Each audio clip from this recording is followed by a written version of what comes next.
আপনি কি CapCut pro ব্যবহার করেন কিন্তু ভিডিও এক্সপোর্ট করার সময় ওয়াটারমার্ক বা সাবস্ক্রিপশন প্রবলেমে পড়েন?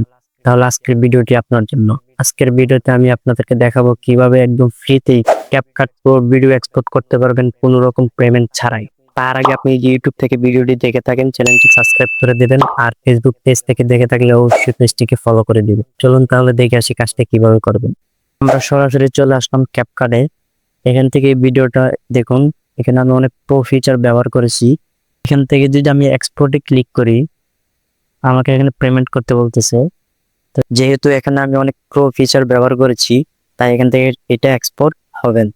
তো এখান থেকে এই ভিডিওটা এক্সপোর্ট করার জন্য ছোট্ট একটি ট্রিক্স অ্যাপ্লাই করব। ভিডিওটা অনেক মনোযোগ সহকারে দেখবেন, টেনে টেনে দেখলে কিছু বুঝতে পারবেন না। আপনার ভিডিওটা সম্পূর্ণ এডিট করার পরে আপনার কিবোর্ডের কন্ট্রোল প্রেস করবেন। কন্ট্রোল প্রেস করে সমস্ত প্রজেক্টটাকে সিলেক্ট করে নেবেন।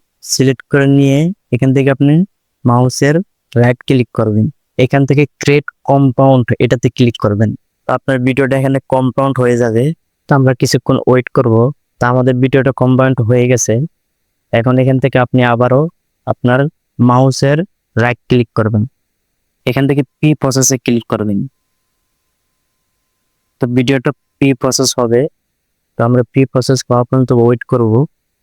এখান থেকে একটা বিষয় খেয়াল রাখবেন, আপনার প্রজেক্টের যে নাম্বারটা এখানে দেওয়া আছে, নাম্বারটা একটু খেয়াল করবেন। আমার প্রজেক্টের নাম্বার হচ্ছে 1222। আমি এটা খেয়াল রাখবো। এখান থেকে আমাদের ভিডিওটা এখন প্রি প্রসেস হয়ে গেছে। এখন আমরা কিবোর্ডের উইন্ডো আর প্রেস করব। সার্চ বারে লিখবেন অ্যাপস ডেটা লিখে সার্চ করে এখানে ওকে করে দিবেন। ওকে করে দেওয়ার পর এখান থেকে আপনি লোকাল নামে যে ফোল্ডারটা আছে, এই লোকাল ফোল্ডারটাকে ডাবল ক্লিক করবেন। লোকাল ফোল্ডার ডাবল ক্লিক করার পর এখান থেকে আপনি ক্যাপকাট যে ফোল্ডারটা আছে এটাতে ডাবল ক্লিক করবেন। এখান থেকে আপনি ইউজার ডাটাতে ডাবল ক্লিক করবেন। এখান থেকে আপনি প্রজেক্ট নামে একটা ফোল্ডার আছে, এই ফোল্ডারটা খুঁজে নেবেন। এই যে প্রজেক্ট নামে একটা ফোল্ডার, এই ফোল্ডারটা আপনি ডাবল ক্লিক করবেন। এখান থেকে আপনার আইভিউ2 ড্রাফট নামে একটা ফোল্ডার আছে, এই ফোল্ডারটাকে আপনি মাউসের রাইট ক্লিক করে এই ফোল্ডারটা পিন টু কুইক অ্যাক্সেস করে নেবেন। এখানে ফোল্ডারে ডাবল ক্লিক করবেন। এখানে আপনার প্রজেক্টের যে নামটা আছে এই নামটা খুঁজে নেবেন। আমার প্রজেক্টের নাম হচ্ছে 1222। আপনার ক্ষেত্রে সেটা অন্য অন্য নামে থাকতে পারে, অন্য নাম্বারে থাকতে পারে। আপনার প্রজেক্টের নামটা এখান থেকে খুঁজে নেবেন। তো আমার প্রজেক্টের নাম হচ্ছে 1222। আমি 1222-এ ডাবল ক্লিক করব। এখান থেকে আপনি রিসোর্স নামে একটা ফোল্ডার আছে, এই রিসোর্স ফোল্ডারে ডাবল ক্লিক করবেন। এখান থেকে আপনি কম্পাউন্ড নামে একটা ফোল্ডার আছে, এই ফোল্ডারটিতে ডাবল ক্লিক করবেন। ডাবল ক্লিক করার পরে যে আপনি এইখানে যে বড় যে ফাইলটা আছে এটাই হচ্ছে আপনার ভিডিওটা, যেটা আমরা কম্পাউন্ড করেছি। এটাকে এখান থেকে ডার্ক করে দৌড়ে ক্যাপকাটে নিয়ে আসবেন। ক্যাপকাটে এনে ছেড়ে দিবেন। এখন আমাদের আগের যে ক্লিপটা আছে, আগের যে ভিডিওটা আছে, এটাকে আমরা ডিএক্টিভ করে দেব। তো ডিএক্টিভ করার জন্য আপনি মাউসের রাইট ক্লিক করে এখান থেকে আপনি ডিএক্টিভ ক্লিপ, এখান থেকে আপনার আগের যে ভিডিওটা আছে সেটা ডিএক্টিভ হয়ে যাবে। তো এখান থেকে আপনি এটাকে ডার্ক করে দৌড়ে ভিডিওর প্রথম অংশে নিয়ে আসবেন। নিয়ে এসে আপনার কিবোর্ডের আই বাটনটা ক্লিক করবেন।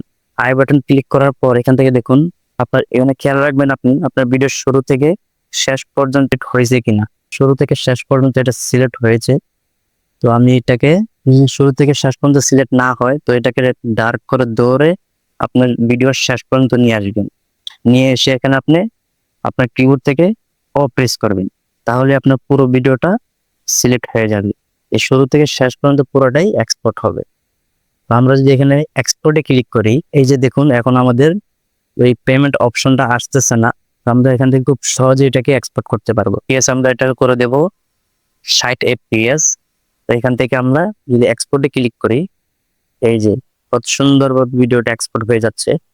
এইভাবে আপনি খুব সহজেই ফ্রিতে ক্যাপকাটে ভিডিও এক্সপোর্ট করতে পারবেন কোনো রকম ওয়াটারমার্ক বা সাবস্ক্রিপশন ছাড়াই। ভিডিওটি যদি আপনার কোনো উপকারে এসে থাকে অবশ্যই চ্যানেলটি সাবস্ক্রাইব করে দিবেন, আর ফেসবুক পেজ থেকে দেখে থাকলে অবশ্যই পেজটিকে ফলো করে দিবেন।